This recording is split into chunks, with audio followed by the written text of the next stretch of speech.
नमस्कार। 6 साल का बच्चा जो घर घर जाकर कोका कोला की बोतलें बेचता है, अपना गुजारा करने के लिए न्यूज़पेपर डिलीवरी का काम करता है और बचपन में माँ से मिलने वाले मेंटल टॉर्चर की वजह से लोगों से बात करने में डरता है। वही बच्चा आगे जाकर ना सिर्फ दुनिया का सबसे अमीर इंसान बनता है, बल्कि लोग उसे स्टॉक मार्केट का भगवान मानने लगते हैं। ये कहानी है वॉरेन बफेट की। तो आखिर किस तरह बॉटम से उठकर ये दुनिया के सबसे महान इन्वेस्टर बने, आइए डिटेल में जानने की कोशिश करते हैं। दोस्तों, वॉरेन बफेट का जन्म अमेरिका के ओमाहा नेब्रास्का में 30 अगस्त 1930 को हुआ था। इसके जस्ट एक साल पहले ही ग्रेट डिप्रेशन ने कंट्री को हिट किया था, जो कि 1939 तक चलता रहा। उस समय सीवियर इकोनॉमिक क्राइसिस के चलते लोगों का लिविंग स्टैंडर्ड गिर चुका था और उन्हें बेसिक चीजों के लिए भी बहुत ज्यादा स्ट्रगल करना पड़ रहा था। उसी दौरान वॉरेन बफेट की फादर हॉवर्ड बफेट की जॉब चली गई, जो कि एक बैंक में काम किया करते थे। ऐसे में कुछ समय बाद उन्होंने अपनी सेविंग से खुद की एक कंपनी शुरू की, जिसमें वो स्टॉक्स और बॉन्ड्स बेचने का काम करने लगे। इकोनॉमिक क्राइसिस और पिता की जॉब जाने के बाद वॉरेन बफेट और उनके परिवार की जिंदगी इतनी तंगी में गुजरने लगी कि वो बचपन में ही समझ चुके थे कि पैसा कितना ज्यादा इंपॉर्टेंट होता है। इसलिए वो अपने पिता के काम में रुचि लेने लगे और समझने की कोशिश करने लगे कि आखिर ये स्टॉक्स, बॉन्ड्स या इन्वेस्टमेंट्स होते क्या हैं। वॉरेन बफेट बचपन में काफी इंट्रोवर्ट किस्म के थे, इसलिए घर से बाहर जाना या नए नए दोस्त बनाना इन्हें बिल्कुल भी पसंद नहीं था। और इसका सबसे बड़ा रीजन इनकी माँ लेइला बफेट से मिलने वाला मेंटल टॉर्चर था। एक्चुअली लेइला बफेट की फैमिली हिस्ट्री मेंटल डिसऑर्डर से पीड़ित थी और उनमें से कई लोग मेंटल असाइलम भी जा चुके थे। ऐसे में लेइला बफेट की मेंटल कंडीशन भी काफी खराब थी। वो वॉरेन बफेट और उनकी बहन को वर्बली अब्यूज करती थी और बात बात पर क्रिटिसाइज या दूसरे बच्चों से कंपेयर करती थी। वैसे तो हम सबकी मदर्स हमारे लिए एक प्रोटेक्टर की तरह होती हैं और हम उसे अनकंडीशनल लव और अफेक्शन एक्सपेक्ट करते हैं। ऐसे में माँ की तरफ से ऐसा बर्ताव किसी भी बच्चे का बचपन खराब करने के लिए काफी होता है, वो भी तब जब वो बच्चा देखता है कि बाकियों के पेरेंट्स उनके साथ कितना प्यार और स्नेह दिखा रहे हैं। इन सभी चीजों को एक्सपीरियंस करने के बाद वॉरेन बफेट बाहरी दुनिया से कटकर रहने लगे थे। वो ज्यादातर समय अपने पिता की लाइब्रेरी में बिताते थे, जहाँ किताबों से इनकी अच्छी खासी दोस्ती हो चुकी थी। यहीं से इनके मन में इन्वेस्टिंग और बिजनेस को लेकर क्रेज डेवलप होने लगा था, जिस वजह से ये अपने ग्रैंड पेरेंट्स के पास जाते हैं, जो कि एक लोकल ग्रोसरी स्टोर रन किया करते थे। वहाँ जाकर वॉरेन ने कहा कि क्या आप मुझे कुछ कोका कोला के बॉटल्स दे सकते हो, ताकि मैं उन्हें अपने आसपास के घरों में बेच सकूं। अब उस समय वॉरेन बफेट की उम्र केवल 6 साल थी, इसलिए इनके ग्रैंड पेरेंट्स सोच में पड़ गए कि आखिर उन्हें करना क्या चाहिए। लेकिन वॉरेन बफेट के बहुत ज्यादा जिद करने पर आखिर उन्हें इनकी बात माननी पड़ी। इस तरह से वॉरेन बफेट ने 6 साल की उम्र में अपना पहला बिजनेस स्टार्ट किया, जहां से ये हर 6 पैक्स को बेचकर 0.65 सेंट्स का प्रॉफिट कमा रहे थे। लेकिन उस वक्त इस अर्निंग से ये बिल्कुल भी खुश नहीं थे, उन्हें भी और भी ज्यादा कमाई करनी थी। इसलिए वो कोका कोला के साथ और आइटम्स जैसे कि च्युइंगम और मैगजीन भी बेचने लगे। 11 साल की उम्र में इन्होंने सिटी सर्विस नाम की ऑयल एंड गैस कंपनी में अपना पहला स्टॉक खरीदा, जिसके एक शेयर का प्राइस $38.25 था। लेकिन कुछ दिनों बाद ही उसका प्राइस ड्रॉप होकर $27 हो जाता है। ये देखकर वॉरेन बफेट थोड़े निराश जरूर होते हैं, मगर फिर भी इन्हें कहीं न कहीं यकीन था कि लॉन्ग टर्म में ये प्रॉफिट देकर जाएगा। इसलिए इन्होंने डिसाइड किया कि जब तक इस शेयर का प्राइस $40 नहीं हो जाता है, तब तक ये इन्हें नहीं बेचेंगे। और कुछ समय बाद थोड़े से ही प्रॉफिट पर उन्होंने अपने उन शेयर्स को बेच डाला। लेकिन अभी इन्हें सेल किए कुछ ही समय बीता था कि उनके शेयर का प्राइस बढ़कर $200 तक पहुंच जाता है। इसको देखकर वॉरेन बफेट को खूब ज्यादा पछतावा हुआ, लेकिन उन्हें एक सबक भी मिला कि हमेशा लॉन्ग टर्म के लिए ही इन्वेस्ट करना चाहिए। इसके कुछ साल बाद इनके पिता को यूएस कांग्रेसमैन के रूप में चुना जाता है। इसलिए पूरी बफेट फैमिली अब ओमाहा से वाशिंगटन डीसी में शिफ्ट हो जाती है, जहाँ केवल 14 साल की उम्र में इन्होंने न्यूज़पेपर डिलीवरी का काम शुरू कर दिया, जिससे हर महीने के $179 अर्न कर रहे थे, जिसकी आज के समय में वैल्यू $3000 के बराबर है। खैर, कुछ पैसे जमा करके वॉरेन ने अपने एक दोस्त के साथ मिलकर $25 में एक पिनबॉल मशीन को खरीदा और उसे नाई की दुकान पर लगा दिया, ताकि वो लोग जो अपनी बारी का वेट करते हुए बोर होते रहते हैं, वो उस वक्त यहाँ पर गेम खेल सके। इससे वॉरेन बफेट की भी कमाई होती और दुकान के मालिक को भी कमीशन मिलता। एक्चुअली वॉरेन बफेट जब 10 साल की थे, तब इन्होंने 1000 ways to make $1000 नाम की एक बुक पढ़ी थी, जिसमें $1000 कमाने के 1000 तरीकों के बारे में बताया गया था। और इसी बुक में पिनबॉल बिजनेस के बारे में भी लिखा हुआ था और तभी से वो इस बिजनेस को शुरू करना चाहते थे। जैसा कि उम्मीद थी, पहली पिनबॉल मशीन से इन्हें काफी ज्यादा प्रॉफिट हुआ और उन्हीं पैसों से धीरे धीरे करके इन्होंने कई और पिनबॉल मशीन खरीदे। कुछ समय बाद इन्होंने अपने इस बिजनेस को $1200 में बेच दिया और इन्हीं पैसों से अपनी फर्स्ट प्रॉपर्टी खरीदी, जो 40 एकड़ का प्लॉट था। और कमाल की बात ये थी कि उस समय उनकी उम्र महज 15 साल थी। इनके इस अचीवमेंट से साफ हो गया था कि ओमाहा का ये लड़का फ्यूचर में कुछ बहुत ही बड़ा करने वाला है। 1947 में अपना ग्रेजुएशन कंप्लीट करने के बाद वॉरेन बफेट ने सोच लिया था कि वो अब फुल टाइम स्टॉक ब्रोकर के रूप में काम करेंगे। लेकिन इनके पिता को ये बिल्कुल भी पसंद नहीं था। वो चाहते थे कि इन्हें आगे की पढ़ाई कंटिन्यू करनी चाहिए। इसलिए वॉरेन बफेट ने यूनिवर्सिटी ऑफ पेंसिल्वेनिया में एडमिशन ले लिया और अपने लैंड से मिलने वाले रेंट के जरिए अपनी पढ़ाई का सारा खर्च उठाने लगे। यहाँ से बिजनेस एडमिनिस्ट्रेशन में बैचलर की डिग्री हासिल करने के बाद इन्होंने मास्टर्स के लिए हार्वर्ड यूनिवर्सिटी में अप्लाई किया, लेकिन अनफॉर्चुनेटली यहाँ उन्हें एडमिशन नहीं मिल सका और इनके लिए ये बहुत ही बड़ी ब्लेसिंग साबित हुई, क्योंकि हार्वर्ड यूनिवर्सिटी से रिजेक्ट होने के बाद इन्होंने कोलंबिया बिजनेस स्कूल में एडमिशन ले लिया था, जहाँ इनकी मुलाकात एक ऐसे शख्स से हुई जिनकी वजह से आज वॉरेन बफेट को पूरी दुनिया जानती है। जी हाँ, उस इंसान का नाम था बेंजामिन ग्राहम, जो कि उसी यूनिवर्सिटी में पढ़ाया करते थे। बेंजामिन ग्राहम एक बहुत ही अच्छे इकोनॉमिस्ट और इन्वेस्टर थे और इनकी लिखी हुई बुक द इंटेलिजेंट इन्वेस्टर, जो उसी साल पब्लिश हुई थी, वो वॉरेन बफेट को बहुत ही ज्यादा पसंद थी। ऐसे में उनकी बताई गई बातों को ये बहुत ही रुचि के साथ सुनते और उसे फॉलो करने की कोशिश करते थे, जिसके चलते ये जल्द ही बेंजामिन ग्राहम के पसंदीदा स्टूडेंट बन गए। साथ ही वॉरेन बफेट का भी कहना है कि बेंजामिन ग्राहम उनकी लाइफ में उनके पिता के बाद सबसे ज्यादा इन्फ्लुएंसिंग पर्सन रहे हैं। खैर, वॉरेन बफेट इकोनॉमिक्स में अपनी मास्टर्स की डिग्री हासिल करने के बाद अपने करियर को लेकर काफी एक्साइटेड थे और सबसे बड़ी इन्वेस्टमेंट फर्म्स के हेडक्वार्टर यानी कि न्यूयॉर्क स्टॉक एक्सचेंज के आसपास काम करना चाहते थे। लेकिन उनके लिए सबसे बड़ी प्रॉब्लम ये थी कि बिजनेस और इन्वेस्टमेंट में अच्छी समझ होने के बावजूद भी वॉरेन बफेट का नेचर काफी इंट्रोवर्ट था, जिन्हें लोगों से बात करने में डर लगता था और इसी घबराहट की वजह से उन्हें कभी कभी उल्टियां भी होती थी।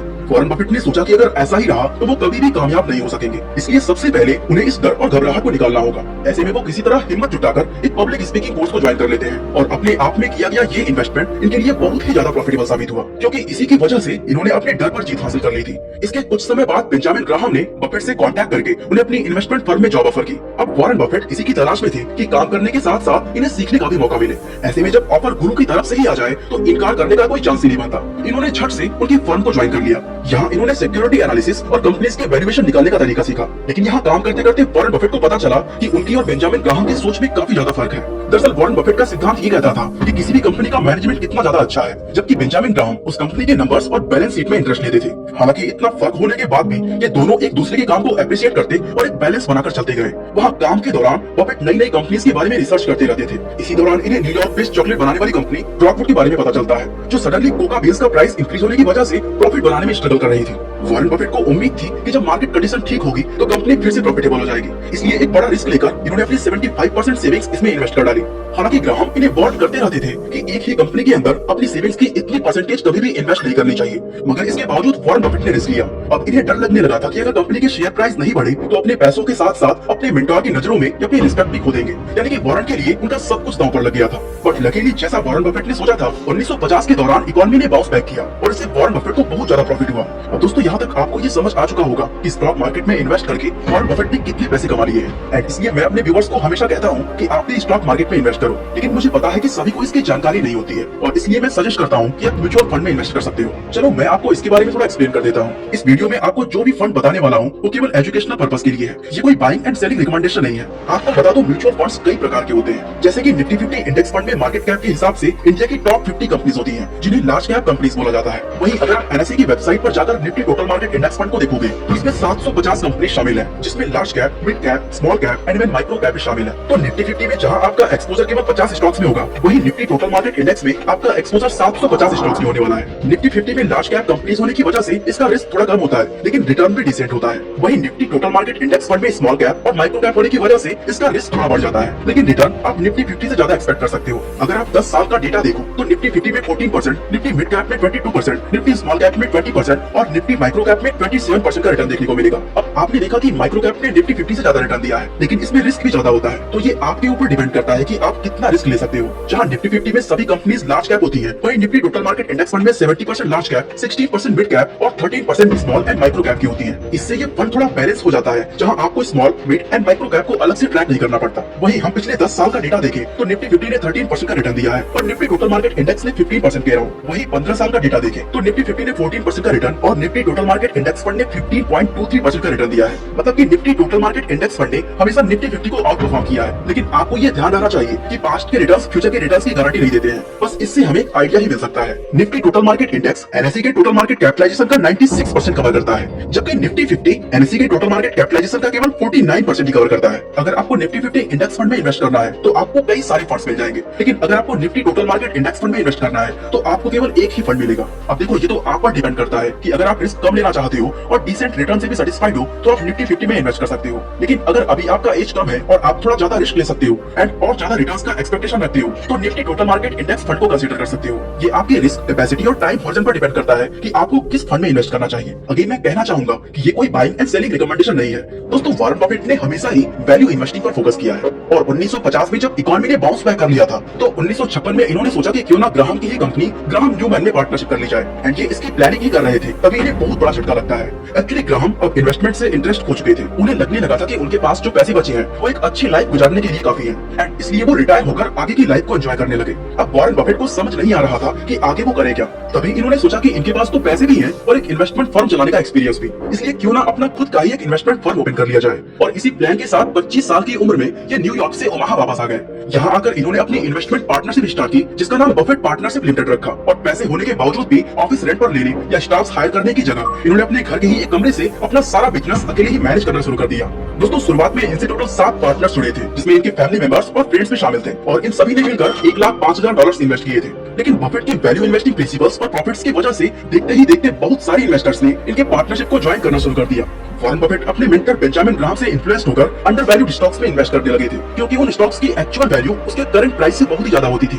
थोड़े समय बाद वॉरेन बफेट ने इस आइडिया को नेक्स्ट लेवल पर ले जाने की सोची। अब ये ऐसी कंपनीज की तलाश में थे जिसकी परफॉर्मेंस बद से बदतर हो, या तो उनका मैनेजमेंट खराब हो या मार्केट कंडीशंस के फेवर में ना हो, यानी ऐसी कंपनीज जिस पर कभी भी ताला लग सकता था। वॉरेन बफेट ने इन कंपनीज के शेयर्स को बेहद ही सस्ते दामों में खरीदा, जिसे सिगार बट स्ट्रैटेजी का नाम दिया गया है। एक्चुअली ये एक फेंके हुए सिगार बट को ढूंढने के जैसा है, जिसमें अभी भी थोड़ा सा धुआं बचा हुआ है, और उसे उठाकर आप 1-2 गज फ्री में ले सकते हैं। इस तरह से वॉरेन बफेट लगभग डेड हो चुकी कंपनीज को पिक कर रहे थे, और जब ये स्टॉक्स अपने प्रॉपर वैल्यू पर रिटर्न होते थे तब वॉरेन बफेट उन्हें सेल कर देते थे। इन स्टॉक्स को इनके ट्रू वैल्यू पर बेचने पर ये बहुत ही अच्छा प्रॉफिट कमा रहे थे।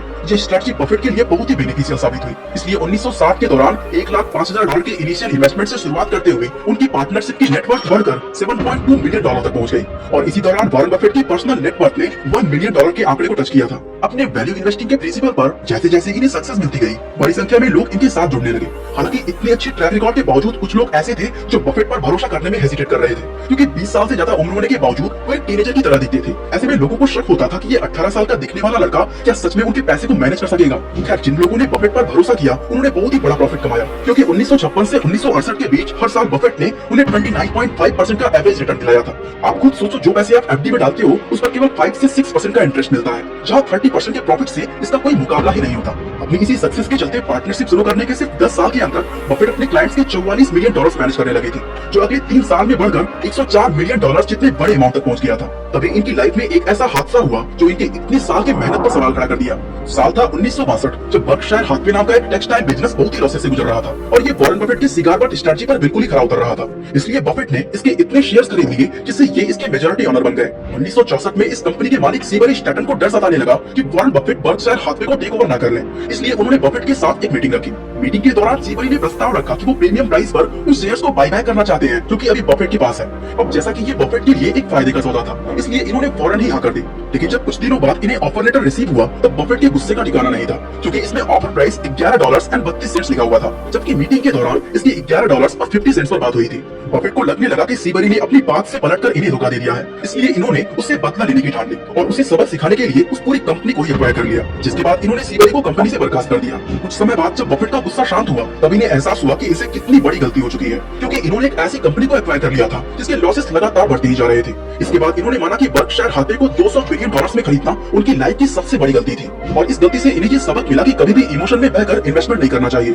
खैर, जब इन्होंने इस कंपनी को एक्वायर कर ही लिया था तो इसे प्रॉफिटेबल बनाने की हर संभव कोशिश करने लगे और इसके कोर बिजनेस को कई सालों तक मेंटेन करते रहे। लेकिन जब इससे कोई खास फायदा होता नहीं दिखा तब इन्होंने अपनी मिस्टेक्स को सुधारने की सोची और एक ऐसा स्टेप लिया जैसा किसी ने इमेजिन भी नहीं किया था। दरअसल 1967 में इन्होंने बर्कशायर हाथवे को एक टेक्सटाइल कंपनी से होल्डिंग कंपनी में कन्वर्ट कर दिया था, जिसके जरिए ये अलग अलग कंपनीज में इन्वेस्टमेंट करने लगे, और इस तरह से इन्होंने एक बहुत ही बड़ी फेलियर को एक अपॉर्चुनिटी में कन्वर्ट कर दिया था। दोस्तों, यहाँ तक सब कुछ सही चल रहा था और बफेट के साथ साथ इनके पार्टनर्स भी खूब प्रॉफिट कमा रहे थे। लेकिन तभी बफेट ने नोटिस किया कि मार्केट का सेंटीमेंट बहुत ज्यादा पॉजिटिव है, एंड इसे देखकर बफेट को अपना आइडियल सेंटेंस याद आता है कि जब दूसरे लोग लालची हो तो डरो, और जब दूसरे डरे हुए हो तो लालची बन जाओ, क्योंकि उस समय स्टॉक्स के प्राइस लगातार बढ़ते जा रहे थे, जिसका मतलब था कि ये कभी भी गिर सकते थे, और इस मार्केट कंडीशन में इन्वेस्ट करना बहुत ही ज्यादा रिस्की था। इन्होंने डिसाइड किया कि ये अब दूसरों के पैसे को रिस्क में नहीं डालेंगे, इसलिए 1969 में इन्होंने अपनी इन्वेस्टमेंट पार्टनरशिप बंद कर दी।